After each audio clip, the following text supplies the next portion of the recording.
Good Sunday morning and welcome to WGN-TV Political Report. I'm Paul Lisnick. We begin this morning in Springfield, where state lawmakers are working through the weekend, hoping to strike a deal on a budget maybe later today.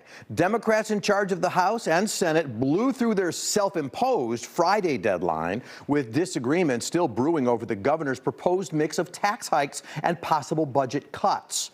Now, in about an hour, members of a key Senate committee will meet to hammer out some of the details. But just after 10:30 last night, House Speaker Emanuel Chris Welch told his members to head home until Tuesday, saying a final agreement was very close. Here's what's on the table right now. The governor's proposed tax hike on sports betting companies has gone from a flat rate to a graduated one. Companies would pay anywhere from 20 to 40%, depending on how much money they make. Lawmakers kept a provision to cap what losses large corporations can write off. The plan would also cap how much sales tax retailers can keep before handing money over to the state.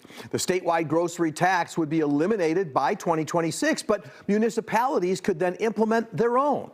Families with children 12 years and under would qualify for a new tax credit, or at least could. The $800 million in revenue is meant to help the state balance the budget in a tight fiscal year. But it's less than the $1.1 billion the governor had proposed in February.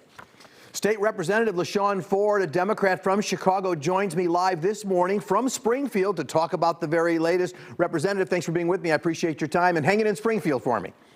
Thank you, Paul. Happy to be here. So it seems that Friday momentum that was building towards a deal being done, now you're headed home. Where's the major breakdown happening? Revenue.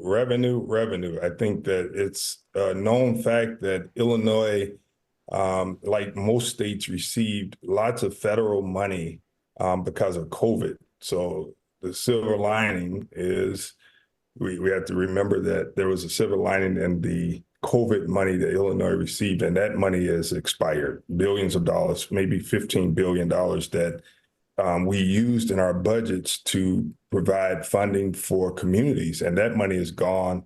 And those communities and agencies still depend on the same budget lines that they received in FY24, and the money is not there. Yeah, the revenue is down. Let's talk about some of the specifics that I mentioned in the lead-in to you, the sports betting tax increase, for example. So I mentioned that it has shifted to a graduated system rather than that initial hike from 15 to 35%. But here's the thing. Some betting companies are now threatening to leave the state. The governor's arguing that they need to pay their fair share. And in fact, they could be paying less here than in other states. So where do you think that goes? Well, I mean, there's always this threat that we will leave if you tax us, if you impose regulations. You know, there's no better place in the country than Illinois. And, you know, the proposed tax right now is lower than what New York has. I think New York has a high of 51% for sports betting. Do we like to impose heavy taxes on businesses? No, but I think that these are multi-billion-dollar operations, and we should be looking at it. Whether we impose the 20 to 40% is still yet to be answered. So a new provision popped up this weekend that would ban credit card companies and other financial institutions from charging fees on sales tax. It's an effort to compromise with retailers, but now credit unions are calling it flawed. What happens there? You know, junk fees are something that we should definitely look to eliminate as much as possible to protect the consumers. I think that the money will go right back to the retailers when consumers have the money to spend. There's no reason to tack on junk fees. You see nationally, even President Biden is looking to deal with this junk fee problem that we're seeing with credit cards and airlines. So it's a great move to eliminate these fees. So as you mentioned, the problem that you all are facing right now is a revenue problem. Republicans, if they were joining us right now, might say, well, wait a minute, there's also a spending problem here. We're not seeing a lot of cuts in this budget. Is there focus on where things can be cut, or is it just about how do we pay for what we want to do? Oh, there's absolutely cuts. I chair higher ed appropriations, and my committee have made cuts in areas in order to try to meet the governor's proposed introduced budget, as well as the priorities of the General Assembly. I think Republicans will argue that we need to cut, but they continue to spend the taxpayer dollars that Democrats appropriate.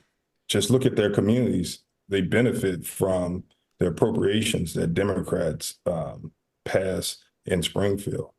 So one of the really interesting things to me here, because it looks like it's a little tricky, the grocery tax. You know, it got suspended. It's back. Governor Pritzker wants to see it gone permanently, that 1% statewide tax on groceries. But here's the thing. That revenue doesn't go to the state. It goes to local governments and municipalities. And all it's probably going to do, assuming that's part of the budget, is require the local governments and municipalities to pass their own tax to cover the revenue they no longer will get from the state tax. So are we kind of tricking people there a little bit to make it sound like we're cutting a tax when really they're going to pay it at home? Paul, that's why I love your show, because you set the record straight.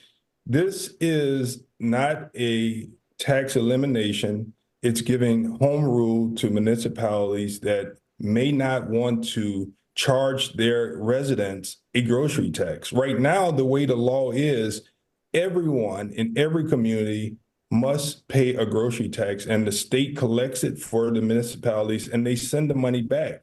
What we're doing now is saying, you know what, if you're in Winnetka and you don't want to charge a grocery tax, you don't have to now.